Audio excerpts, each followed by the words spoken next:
I'm Lisa Legaspe, and I will be sharing with you today some theories from the book Lead from the Heart and the relationship of these theories with my transformational change project. The author shared inspiring stories about his childhood that influenced him on his views of leadership and the world. The author came from a dysfunctional family, and this motivated him to get through life. The author's story reminded me of my own. I am not my mother's favorite child, and because of this, she did not pay attention to my needs. This motivated me to study hard and find a good job. And like the author, I met lots of interesting people along the way. Some valued relationships and respected employees. I recall a quote from an ex-boss. She said, "We have a choice to build bridges and connect with the people that we meet. It's our choice. A person is appreciated will do a great job better than what is expected. Treating people with kindness, seeing the good in another, inspiring others to be the best that they can be is what this book is all about."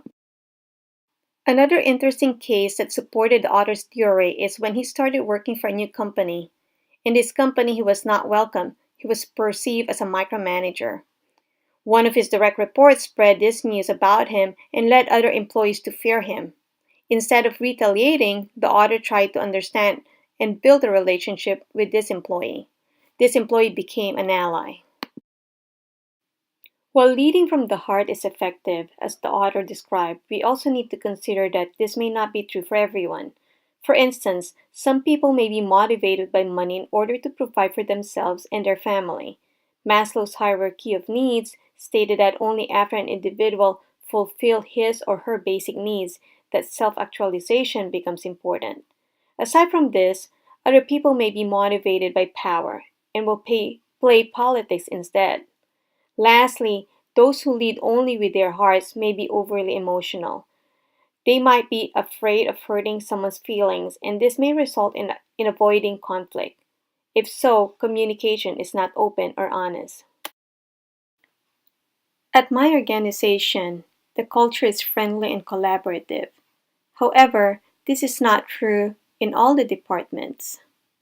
I have seen dysfunctional teams wherein employees are seen as hired help. The atmosphere is not collaborative, but rather competitive. Control is important and always trying to prove who is right or wrong. While we have these challenges, everyone continued to work together. In reading this book, there are three resistant forces that I believe exist at my organization. ICP, or Incentive Compensation Plan, is one of them. This is a monetary benefit motivating employees to achieve the organization's goals. Employees are committed because of this incentive and not because they believe in the goal or they are appreciated. Second, are company culture and leadership practices driving employee engagement. Employees are doing the work because they are mandated. Employees are motivated not because their leadership is inspiring them, but rather the leadership is ordering them to follow due to regulatory mandate or fear of losing their job. Lastly, employees have the perception that they are paid well because of the perks that they receive. For instance, employees are allowed to work from home once or twice a week. My transformational leadership project interest is to work with our organization's sustainability council in engaging our employees in an internal energy conservation effort. Currently, energy conservation efforts implemented by the council does not create excitement and commitment from employees. By getting employees more involved through dialogues, we will be able to connect with them. We will be able to implement conservation programs employees believe in. This is the first step. Second, we can also involve employees by forming committees. This will not just create excitement but also sustain interest by allowing employees to take on responsibilities. Third, recognition is important. By appreciating employees' contribution, we will be able to show that they are valued. Lastly, sharing team success allows employees to feel good and have that sense of pride in their contribution. We can create a movement wherein employees' contributions matter.